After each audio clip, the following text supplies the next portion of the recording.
Hello guys, welcome to my channel. Ngayon, isi-share ko po sa inyo kung paano mag-wiring or mag-connect ng automatic connection of 3 contactor sequence operation.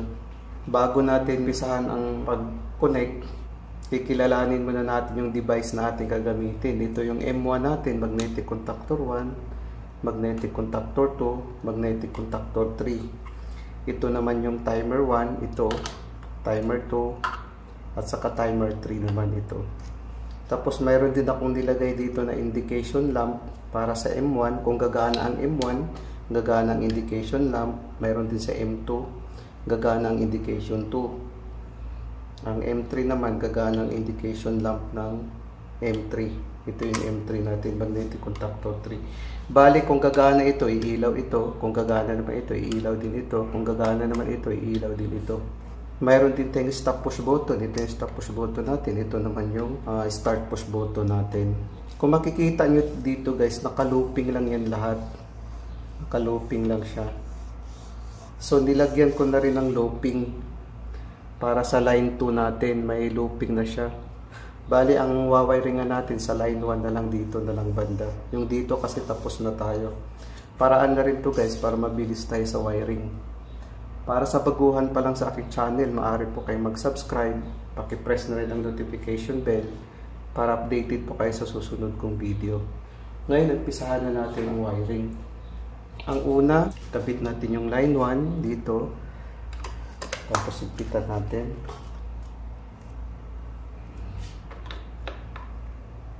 Ang kasunod naman yan dito sa start natin. So, mayroon na tayong cable papunta dito, no? Kung makikita nyo rin guys, meron na akong kinabit dito. Papunta dito itong linya na ito. Para to sa contactor natin. Nakakabit kasi siya sa normally open natin, no. Mayroon na akong nilagay. Supposed to be dito yan sa gilid eh. Kaso magagamit kasi natin ng gilid. Ako na lang muna nilagay. Ang kasunod niyan, dito naman papunta sa M1 natin. Lagay tayo dito. Dito na lang natin ilagay. Mayroon na, no? Ito na siya. Ngayon, papunta naman to sa M1 natin. Ito yung M1 natin. Normally open. Ilagay natin sa normally open dito.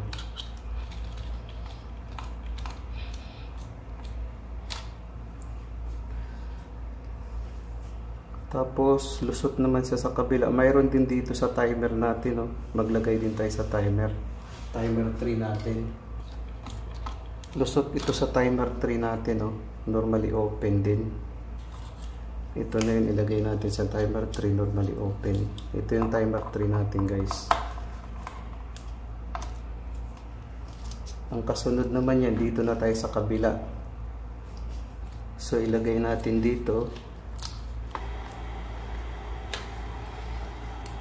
Ngayon, papunta naman ito sa M1 natin, normally open dito sa kabila. Tapos maglagay din tayo ng jumper papunta sa timer 3 natin. Bali, dalawang kable. Papunta naman to ngayon sa timer 3 natin, normally open. Lagay natin dito. Tapos ipitan natin. So, mayroon na tayong timer 3 sa normally open, M2 normally close. So, dito natin, ito yung M2 natin sa normally close. Higpitan natin. Lagay naman tayo sa kabila, papunta sa M1. Lagay natin dito. Pagkatapos nyan, papunta sa M1 natin, no? M1. Pag dito kasi guys, ito yung A1 natin, A2, A1, A2, A1, A2. Pareho lang yan lahat dito. So ngayon, ilagay natin to sa M1, A1 natin. Tapos M1, A1, papunta naman sa timer 1 natin. Maglagay din tayo ng isa.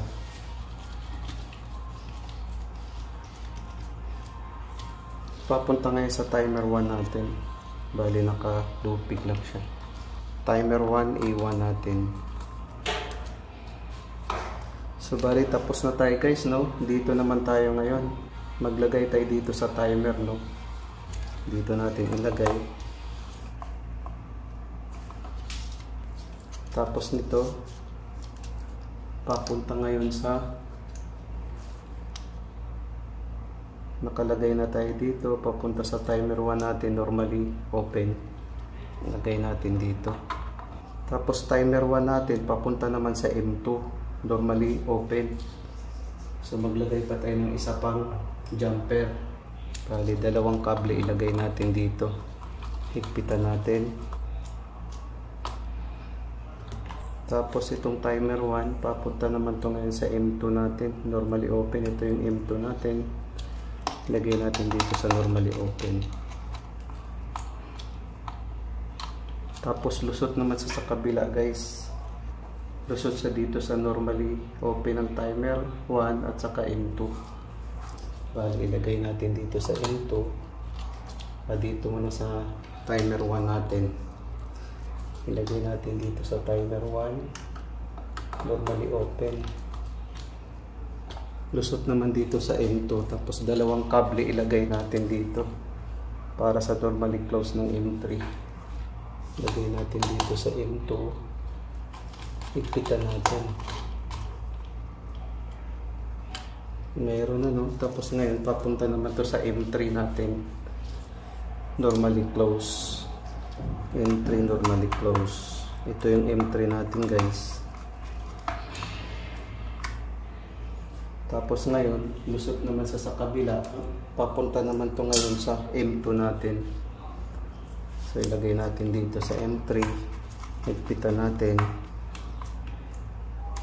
Papunta ngayon to sa M2 natin, no? Ito yung M2 natin. Bali dalawang kable din papunta sa timer natin. Papunta sa timer 2 natin. Ilagay tayo dito sa M2. Lagay din natin itong isa, higpitan natin. Ngayon papunta naman ito sa M2 natin, no? Sa timer 2. Papunta sa M2, magnetic contactor to, papunta sa timer 2, A1. Lagay natin dito.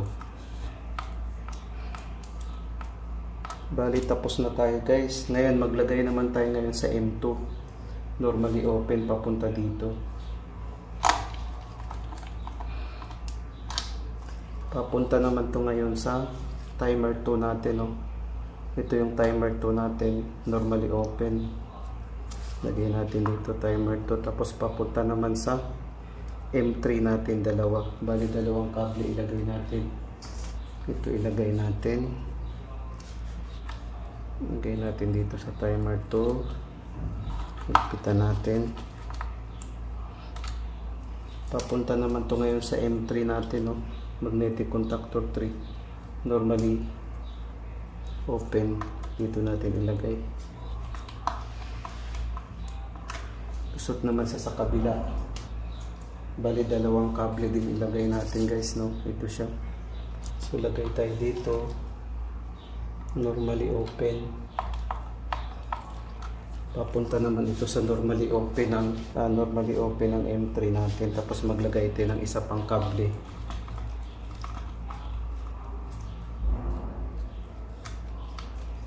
So mayroon na tayo, no? Normally open. Ngayon papunta naman to sa M1 natin. Normally close. Ito yung M1 natin. Normally close. Lusot naman sa kabila. Papunta sa M3 natin. M3 natin sa A1. Maglagay pa tayo ng isa para sa timer natin yun. Lagay natin dito.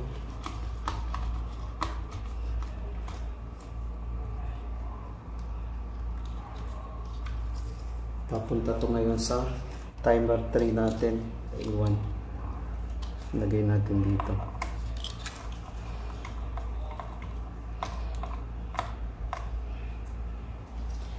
So bali tapos na tayo guys. I-arrange na natin yung kable.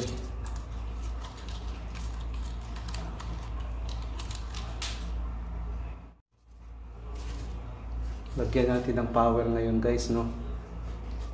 Bali ang operation na to guys, automatic siya pag on natin. Ang timer natin naka-setting sa 3 seconds. After 3 seconds, magpapalit-palit siya, no? Papalit-palit siya. Sequence operation. Try natin ngayon. Ito yung stop natin, ito yung start. Start natin. Ayan, gumana siya after 3 seconds. Dito naman siya. After 3 seconds, ito naman. Ayan, tapos balik naman siya dito sa kabila. After 3 seconds din. Ayan. Kung makikita natin, no? Pag ganun-ganun yung operation niya.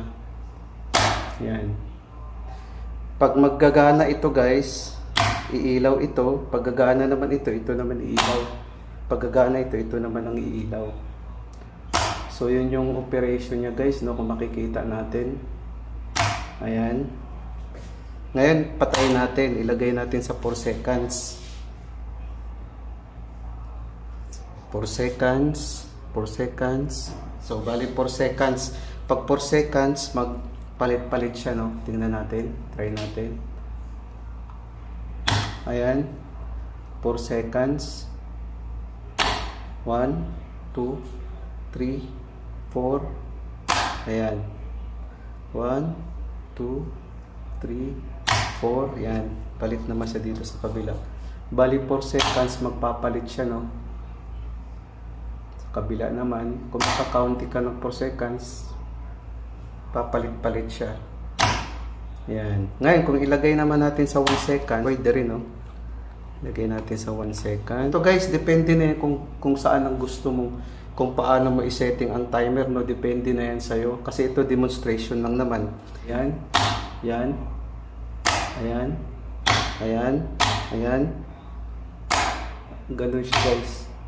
Pag 1 second, papalit-palit siya.